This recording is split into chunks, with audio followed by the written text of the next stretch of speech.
नाज़रीन, अवामी न्यूज़ में ख़बरनि जो सिलसिलो जारी है। हिन वक़्तु असीं तव्हांखे खिपरो मां ख़बर ॾींदा हलूं त खिपरो लॻ ॻोठ फ़क़ीर मोहम्मद हिंगोर जो ढिलियार लॻ मरहूम ख़लीफ़ो हाजी शाह मोहम्मद हिंगोर जो ईसाले सवाब लाइ 40 खैरात जी तक़रीब मुनक़द कई वई, जंहिंमें हुर जमायत जे मोअज़्ज़िज़ शख़्सियतनि इलाइक़े जे मोअज़्ज़िज़ माण्हुनि सां गॾु आम माण्हुनि जी वॾी तादाद शिरकत कई है। 40 ऐं दस्तार बंदी तक़रीब जी शुरूआत क़ुरान ख़्वानी सां कई वई, जंहिं खां पोइ महफ़िल मौलूद ऐं नात ख़्वानी थी गुज़री है। मरहूम ख़लीफ़े हाजी शाह मोहम्मद हिंगोर जे फर्ज़ंद मौलवी मोहम्मद हसन सिकंदरी खे पग बदिराई वई है, जंहिंजो पहिरियों वर चीफ ख़लीफ़ो कादिर बख़्श मंगरियो ॾिनो, जंहिं बाद चेयरमैन फ़ैसला कमेटी हुर जमायत हाजी पीर बख़्श जुणेजो, पाकिस्तान मुस्लिम लीग फंक्शनल ज़िले मीरपुर ख़ास जे सदर मुबारक महर, हुर जमायत जे मुख़्तलिफ़ चौकियुनि जे ख़लीफ़नि ऐं इलाइक़े जे मौजूद शख़्सियतनि पग जो वर ॾिनो। मरहूम ख़लीफ़ो हाजी शाह मोहम्मद हिंगोर जो उमिरि जे आख़िरी हिसे ताईं जमायत ऐं दरगाह जी ख़िदमत कई ऐं पंहिंजे मुरीदनि जे चइनि गादियुनि जी ज़ियारत पिणु नसीब थी है। जॾहिं त नंढी उमिरि में हज़रत सबूतुल्लाह शाह राशदी पीर सूर्य बादशाह पारां पग बदिराइण जो बि एज़ाज़ हासिल हो। पुराणी ऐं वॾी दावत चौकी नारे जी आहे। अॼु जेको आहे सो जमायत ऐं मोअज़्ज़िज़नि सभिनी गॾिजी इहो फ़ैसिलो कयो आहे त दरगाह शरीफ़ जे कमकार जे लाइ दावत जे ख़लीफ़े जे लाइ मौलवी मोहम्मद हसन खे मुक़ररु कयो आहे। असीं दुआ घुरायूं अलाह साईं हिन खे कामयाबु करे ऐं सॼे राज खे पंहिंजी दावत जे माण्हुनि खे सुठे नमूने सां वठी हले।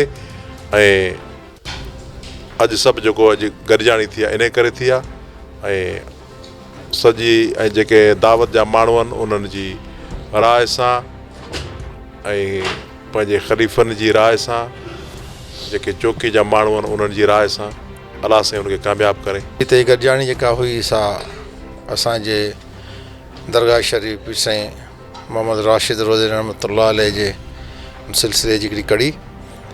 हीअ असांजी दावत जो ख़लीफ़ो हुयो नारे चौकी जो ऐं इंतिहाई मुअज़्ज़िज़ शख़्सियत, दीनदार शख़्सियत। अलाह साईं उनखे जन्नत में जॻह ॾे।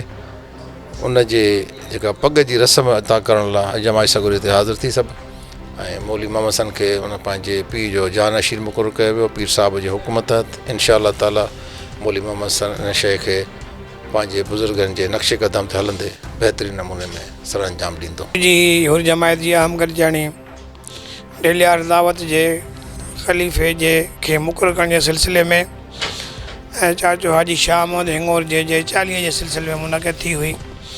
40 जे मौक़े ते उन जे दावत जे ख़लीफ़े मुक़ररु करण जी रस्म अदा कई वई, जंहिंमें तमामु हुर जमायत जे मुअज़्ज़िज़ीन, असांजे चीफ ख़लीफ़े ऐं चेयरमैन फ़ैसला कमेटी ऐं ॿियनि तमामु ख़लीफ़नि, नाइब ख़लीफ़नि ऐं हिन दावत सां लाॻापियल मुअज़्ज़िज़ीन शिरकत कई। वॾो इज्तिमाही मेड़ो हुर जमायत जो हाजी शाह मोहम्मद हिंगोर जे घर जे सभिनी फ़र्दनि जी मुतफ़िक़ राय सां ऐं हिन दावत में जेके माण्हू आहिनि उन्हनि जी मुतफ़िक़ राय सां, ख़लीफ़नि जी मुतफ़िक़ राय सां दरगाह शरीफ़ जे तरफ़ां चाचे हाजी शाह मोहम्मद हिंगोर जी जाइ ते हिन दावत जो ख़लीफ़ो उन जे फर्ज़ंद मौलवी मोहम्मद हसन हिंगोर जो सिकंदरी खे मुक़ररु कयो वियो, जंहिंजी जो दस्तार बंदी थी। असां सभु उन सां गॾु आहियूं दरगाह शरीफ़ जे कमकार में ऐं हुर जमायत जी ख़िदमत में ऐं इंशाअल्लाह उमेद इहा आहे त मौलवी मोहम्मद हसन हिंगोर जो सिकंदरी हुर जमायत जे ऐं हिन दावत जे दरगाह शरीफ़ सां लाॻापियल तवक़ा ते पूरो लहंदो। पीर सरदार जी जमायत जो जेको हलंदो पियो अचे पग जो सिलसिलो जेको आहे असांजे ख़ानदान खे शुरूआत में पग पीर रोज़े धणी रज़ी अल्लाह ताला अन्हु खां सिलसिलो हलंदो पियो अचे, उन्हनि ॿधाई।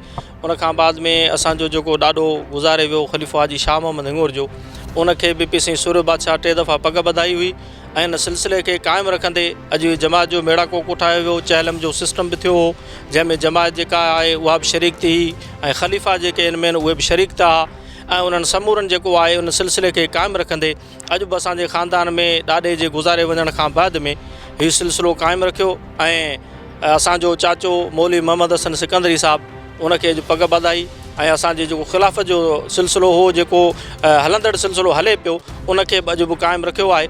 ऐं पग जेको आहे उहो अॻु में पीर सूर्य बादशाह बदिराई हुई असांजे ॾाॾे खे हाजी ख़लीफ़े हाजी शाह मोहम्मद खे। उन खां बाद में इहो सिलसिलो जमायती जेको आहे हलंदो पियो रहे ऐं हिन दफ़े बि इहो सिलसिलो क़ाइमु रखियो वियो। चीफ ख़लीफ़ो बि अची वियो ऐं जमायत जा जेके मुअज़्ज़िज़ अॻवान हुआ उहे बि सभु अची विया ऐं उन्हनि जेको दरगाह शरीफ़ जो ख़तीब ऐं उन खां उहो बि अचिणो हो पर कोन अची सघियो, पर दरगाह शरीफ़ जो मुदरस जेको आहे उहो असां वटि मौजूदु हो, उहो बि उतां खां तशरीफ़ आवर हिते असां वटि थिया ऐं उन्हनि अची करे हिन प्रोग्राम में शिरकत कई। मज़ीद खबरों और तफसीलात के लिए विज़िट करें हमारी वेबसाइट www.awamiNewsHD.com।